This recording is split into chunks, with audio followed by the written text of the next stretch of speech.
को हो गया एक ऋषि पुत्री से प्यार। दोनों ने शादी की, लेकिन वक्त ने सब कुछ भुला दिया। ये है पराक्रमी राजा दुष्यंत और शकुंतला के प्रेम की कहानी। सदियों पुरानी है ये पौराणिक प्रेम कथा। सब कुछ कैसे हुआ सामान्य। नमस्कार दोस्तों, ये है मधुर मोरल स्टोरी।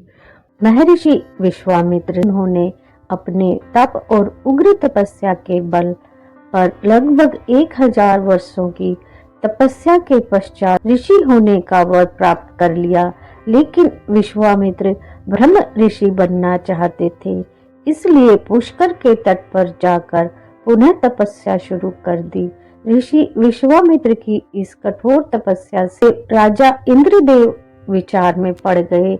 इंद्रदेव को डर था कि कहीं विश्वामित्र इंद्र आसन ही न मांग ले।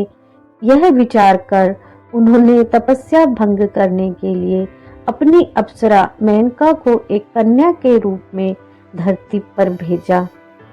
नित्य की भांति ऋषि विश्वामित्र अपने दैनिक कार्यों में लगे हुए थे। तभी पुष्कर के तट पर मेनका नहा रही थी। मेनका का वदन देखकर विश्वामित्र को काम का मोह हो गया और मेनका से परिचय किया। विश्वामित्र ने मेनका को अपने साथ कुटिया में रहने का निमंत्रण दिया। अप्सरा मेनका ने ऋषि विश्वामित्र को कामपाश में बांध लिया और उनके साथ कुटिया में रहने लगी। विश्वामित्र और मेनका 10 वर्षों तक साथ रहे। इसी दौरान दोनों के सहयोग से मेनका गर्भवती हुई। विश्वामित्र को भी महसूस हुआ कि उनकी तपस्या तो भंग हो गई और उन्हें अपनी दिव्य शक्तियों से ये भी पता लगा यह सब देवताओं का किया कराया है।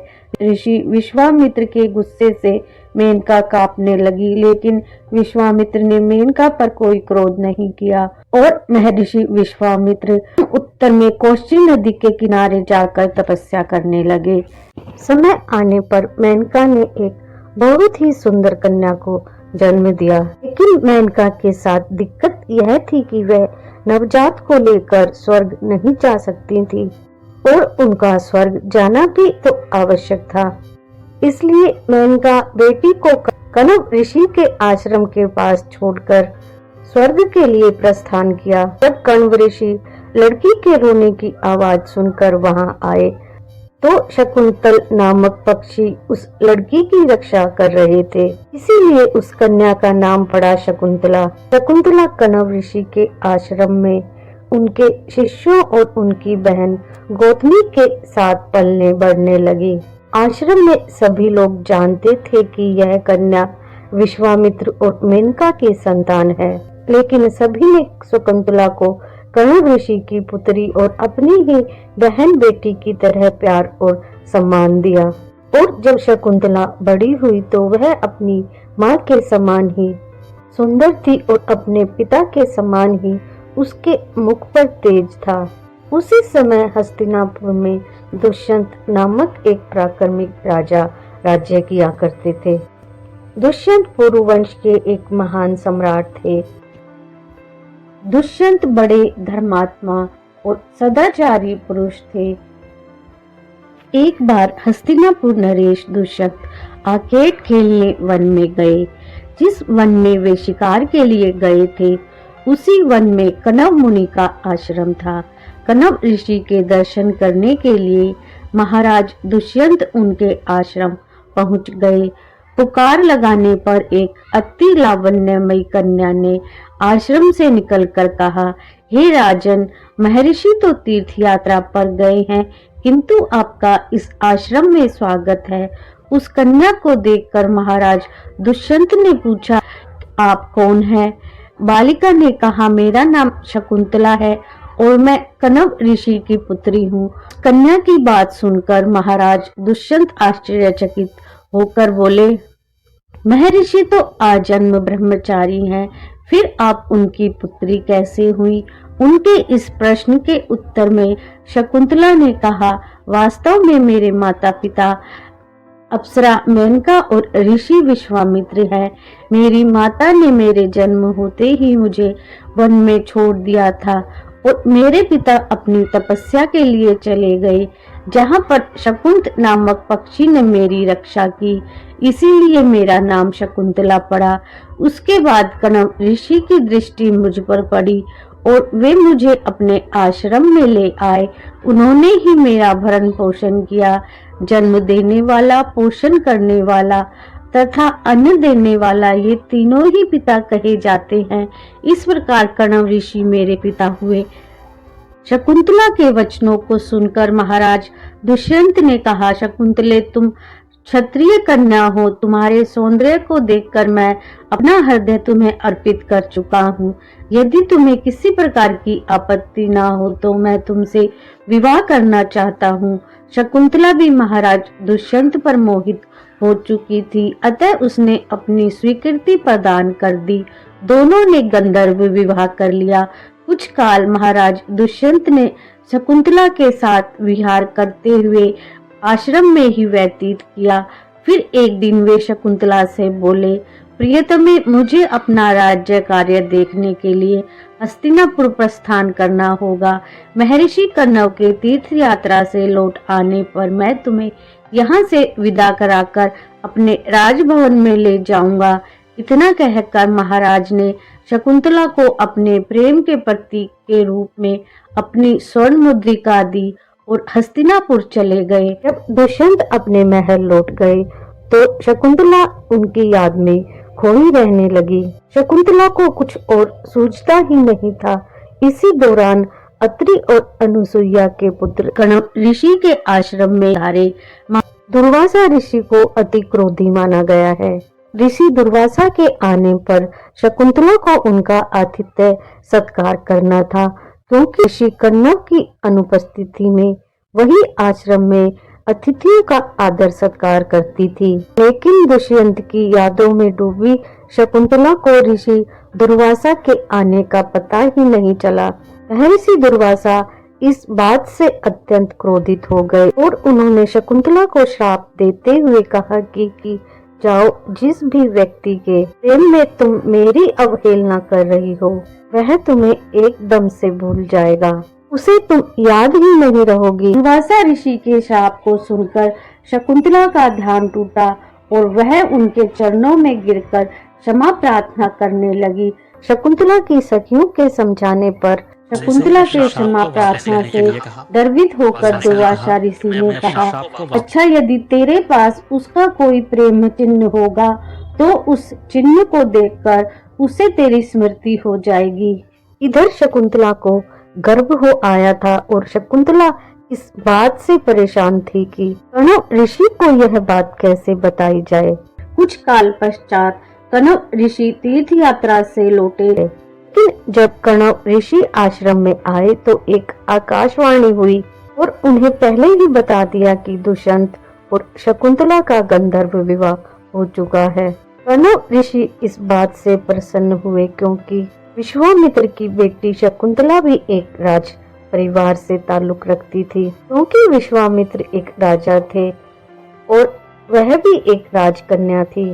तब कण्व ऋषि शकुंतला से कहते हैं कि पुत्री विवाहित कन्या का पिता के घर में रहना उचित नहीं है।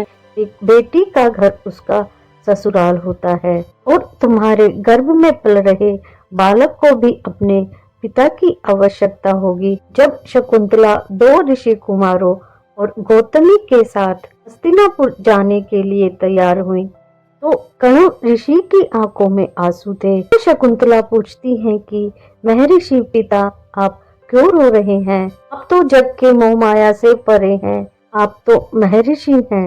इस पर कण्व ऋषि कहते हैं कि मैं जो कुछ भी हूँ, लेकिन इस समय में मैं एक पिता हूँ। जो पिता अपनी बेटी की विदाई पर नहीं रोता है वह चाहे कुछ भी हो लेकिन इंसान नहीं हो सकता, मनुष्य नहीं हो सकता। मनुष्यता जब तक जीवित रहेगी बेटी की विदाई पर रोती रहेगी। कण्व ऋषि के आश्रम से हस्तिनापुर की दूरी कुछ अधिक थी और रास्ते में एक दिन का पड़ाव लगता था। उसी पड़ाव में शकुंतला नहाने के लिए नदी में गई। जब तक राजा दुष्यंत के पास जाने की तैयारी नहीं थी तब तक वह अंगूठी शकुंतला के लिए सब कुछ थी। लेकिन जैसे ही शकुंतला दुष्यंत के पास जाने के लिए निकली, अंगूठी क्या, उन्हें तो अपने शरीर की भी सारी सुध बुध खो गई। अब उन्हें बस उस समय का इंतजार था जब वो दुष्यंत को देखेंगी। इसीलिए अंगूठी का ध्यान उतर जाने से जब नदी में स्नान करते समय अंगूठी नदी में गिर गई और शकुंतला को इसका आभास भी नहीं हुआ और वहां से गुजर रही एक मछली ने उसे निगल लिया और वह हस्तिनापुर के दरबार में बिना अंगूठी के ही पहुंच गई। महाराज दुष्यंत के पास पहुंचकर कनव ऋषि के शिष्यों ने शकुंतला को उनके सामने ले जाकर कहा, महाराज, शकुंतला आपकी पत्नी है, आप इसे स्वीकार करें। तो दुर्वासा ऋषि के श्राप के कारण शकुंतला को विस्मृत कर चुके थे, अतः उन्होंने शकुंतला को स्वीकार नहीं किया। शकुंतला का अपमान होते ही आकाश में जोरों की बिजली कड़क उठी और सबके सामने उनकी माता मेनका उसे उठा ले गई। एक दिन राजा के कर्मचारियों ने एक मछुआरे को राजा की अंगूठी चुराने के जुर्म में गिरफ्तार किया और राजा के सामने पेश किया। मछुआरे ने राजा से विनती की कि महाराज, ये अंगूठी मुझे प्रातःकाल एक मछली के पेट से मिली। राजा दुष्यंत उस अंगूठी को देखकर सब कुछ जान गए और उनको अपनी भूल और शकुंतला के तिरस्कार करने का बहुत अफसोस हुआ। राजा दुष्यंत ने अपने मंत्री को बुलाया और शकुंतला का पता पूछा। मेनका के साथ अदृश्य होने की बात सुनकर राजा दुष्यंत अत्यंत दुखी हो गए। लगभग 6 साल बीत चुके थे और एक दिन भगवान इंद्र का दूत राजा दुष्यंत के दरबार में आया। दानवों के खिलाफ युद्ध में देवताओं की सहायता करने का निवेदन किया। दानवों और देवताओं के बीच में घमासान युद्ध हुआ। देवताओं ने विजय प्राप्त की और देवी कृपा से दुष्यंत और शकुंतला के मिलन का समय आ रहा था। इसलिए प्रकृति ने एक चाल रची। जब दूत पुनः दुष्यंत को धरती पर छोड़ने आए तो रास्ते में कश्यप मुनि का आश्रम देखकर उनके दर्शनों के लिए वे वहां रुक गए। आश्रम में एक सुंदर बालक एक भयंकर सिंह के साथ खेल रहा था और पास ही उसकी माँ असहाय बैठी है और लड़के का आत्मविश्वास इतना अधिक है कि वह शेरनी भी लड़के के आगे बढ़ नहीं पा रही है। दुष्यंत को बड़ा आश्चर्य हुआ। उन्होंने पूछा कि पुत्र, तुम्हारा नाम क्या है? लड़के ने अपना नाम बताया, सर्वदमन। मेनका ने शकुंतला को कश्यप ऋषि के पास लाकर छोड़ा था और वह बालक शकुंतला का ही पुत्र था।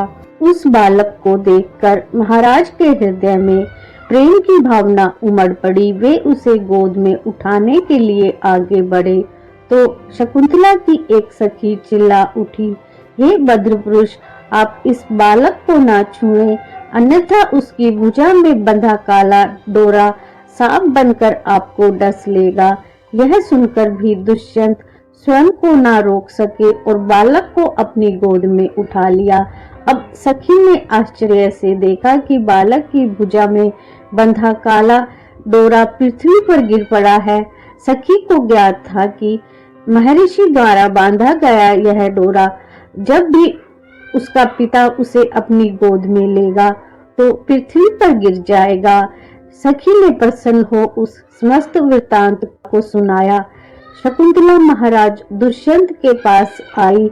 महाराज ने शकुंतला को पहचान लिया। उन्होंने अपने कृत्य के लिए शकुंतला से क्षमा याचना किया और कश्यप ऋषि की आज्ञा लेकर उसे अपने पुत्र सहित अपने साथ हस्तिनापुर ले आए। महाराजा दुष्यंत और शकुंतला के उस पुत्र का नाम भरत था।